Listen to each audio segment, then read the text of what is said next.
Hello collectors and welcome to my review of NECA's Flying Otachi. A second Otachi release in 1 year, and both are nearly $70? What is this madness? Is this figure any good? Are those wings really that big? Well, sit back, relax, and let's take a look to see whether or not it's worth adding into your collection. Short and sweet, this figure is the land version with a new neck, tail, and wings. The body is the same as the land version, and the paint is nearly identical too. Overall, you basically know what you're getting, so I'll skimp on the shared parts. But the new parts are pretty sweet. First off, the head. It's identical to the land version, but it features some new paint. There's this strong purple wash to her head, which you can especially see right down here by the jaw, and it's a nice touch. And also of note, the mouth features an entirely new paint scheme. That's pretty cool, and it's very chaotic. The neck looks pretty much the same. However, the throat is all new. You can see the slash mark here has been added from Crimson Typhoon, which is a very nice touch. And moving down, here is her chest/abdomen area, which is pretty nice, just like the land version of Otachi. Now, the main attraction, the wings. They're veiny, and they have an awesome green and brown translucent paint scheme going on, mixed in with the plastic, which is amazing. And when they catch the light just right on your shelf, they look amazing. Now, something to take note of, these are made out of a soft plastic. As you can see here, I can bend the wings no problem. So when you're displaying Otachi, make sure you don't display her in an area that is too hot, because over time those wings will just warp.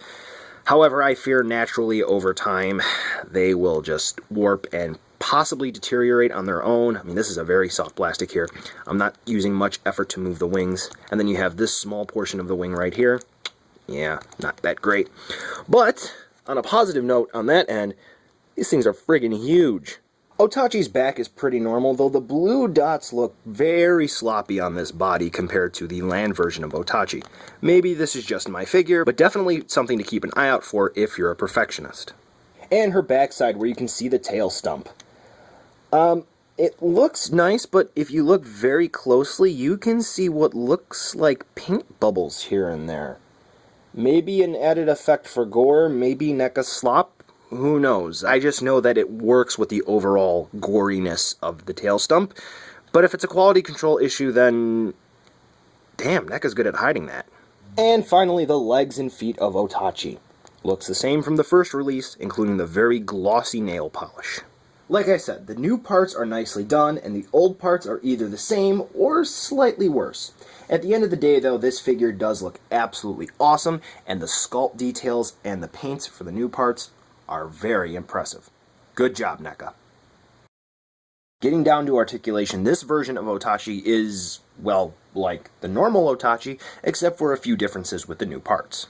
So first up, like the normal Otachi, we have 2 points of movement on the jaw for articulation that are double ball jointed.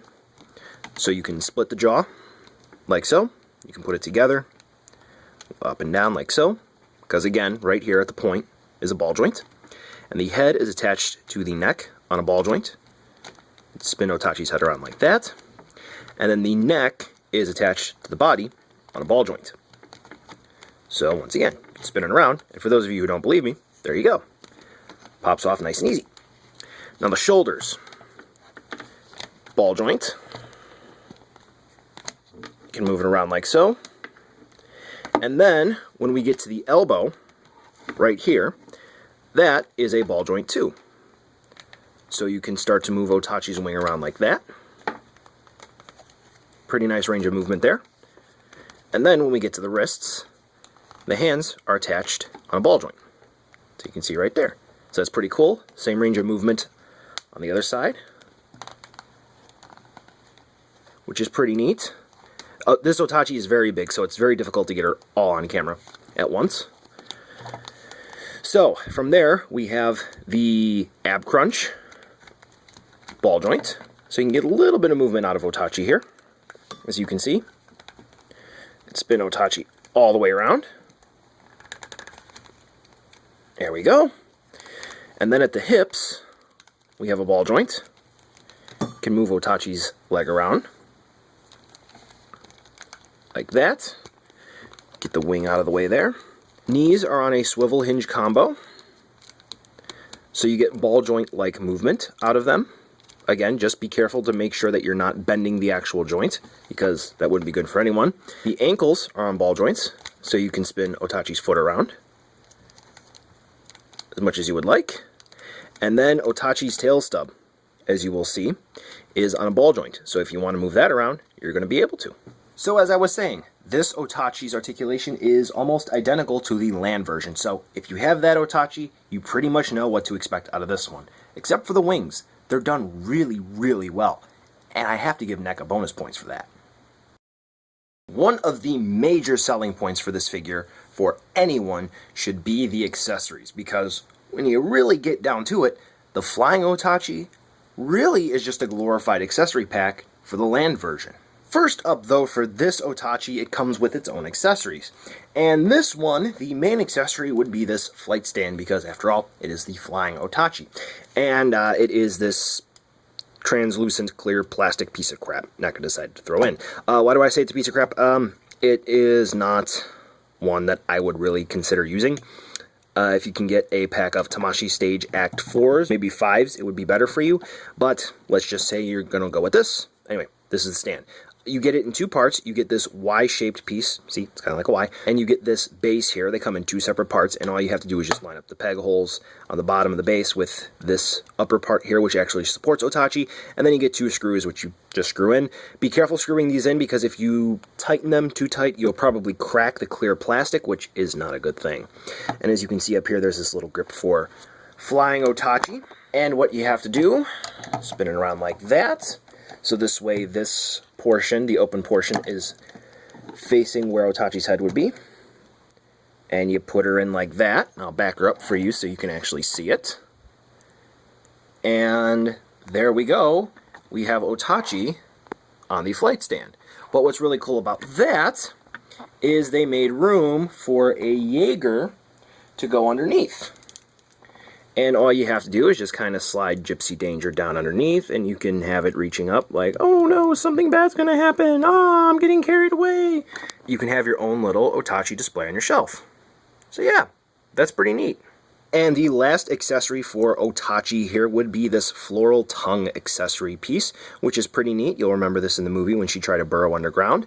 And I gotta say, this is probably one part where NECA really screwed the pooch, and it's not necessarily with this accessory. It has to do with Otachi's head. Now, here's how you swap out the tongue parts.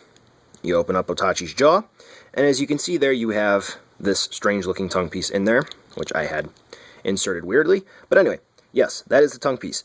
Now, mine. This is how you take it out. It's really simple. All you do is you grab the tongue piece, you wiggle it, and then it'll pop out. Now, notice on the base there, you'll see that there's a chunk of paint missing. That's because when this was inserted in the factory, the paint was wet, and it got stuck in here. So that meant that I had to spend about half an hour with a blow dryer trying to get this damn thing unstuck. So if yours is not coming out freely, heat the area up with a blow dryer, and then slowly wiggle it, slowly wiggle it, slowly wiggle it, and eventually it will pop out for you. And then, once you get that popped out, you can take the new tongue piece, and you can just slide it in, like that. And now, Otachi is looking pretty fierce. And, of note, this piece also works with the other Otachi head.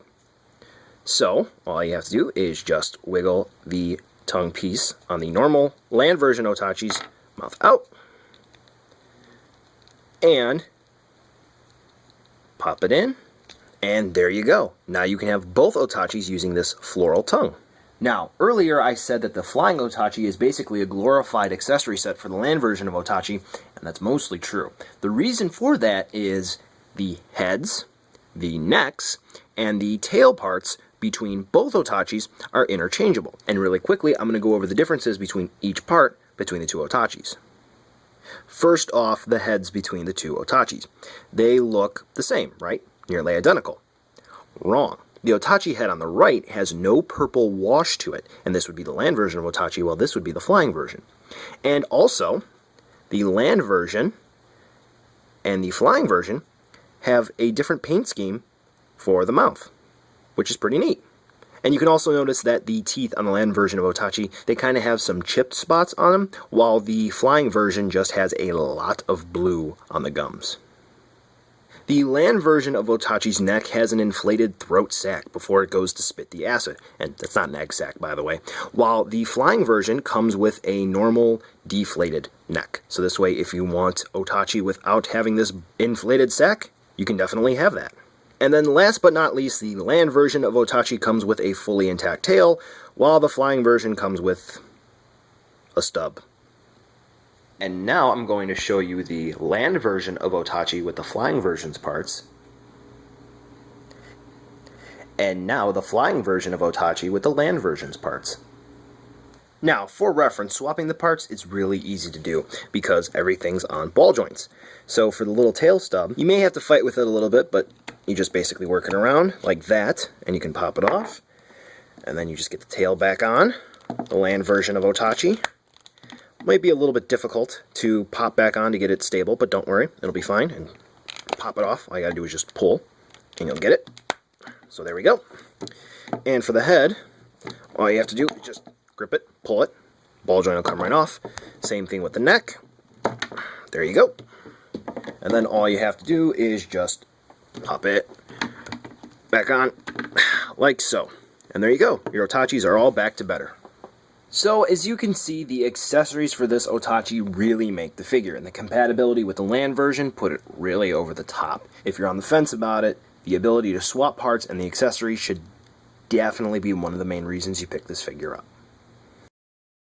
So, when it comes to sizing, this is literally the Otachi mold, the one for the land version, but with different arm parts and no tail. So, you already know exactly how big Otachi is, but the wingspan is absolutely nutso, as you've been able to tell throughout this review. I've had a very difficult time actually getting it in frame and having it stay in frame. So, for the size comparison, I'm going to have to do something a little bit different than what I normally do. I am going to actually refer you to my land version of Otachi review, so this way you can get an accurate size comparison for about how big the main body is. But for the wings, that is an 18-inch or 45-centimeter ruler, and as you can see, that is not a good measurement of wingtip to wingtip. So for wingspan, she is absolutely huge. By no means is this a small figure, and if you're going to put this in an actual display, you're going to need to make some room on your shelf.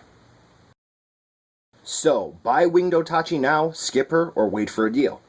Well, in short, I would say pick this release up if and only if you're a major Otachi fan. It is a nice figure. It's painted wonderfully, articulated out the wazoo, sculpted wonderfully, but the damn thing takes up a lot of shelf space with that huge wingspan, and the stand isn't the sturdiest. Mine's fallen quite a few times. Also, after messing around with it for a while, the ball joint connections on her loosen up very easily, so definitely be careful with that. If you're a casual Pacific Rim fan or collector, it's an easy pass. The land version of Otachi should meet your needs well enough, but if you need that extra oomph, well, chances are you should have already bought the flying version. Not a bad figure, but if you have to ask yourself, do I really need this, then the answer is probably no. Just think of this figure as a really cool accessory set, and if you do get it, you won't be disappointed. Hopefully.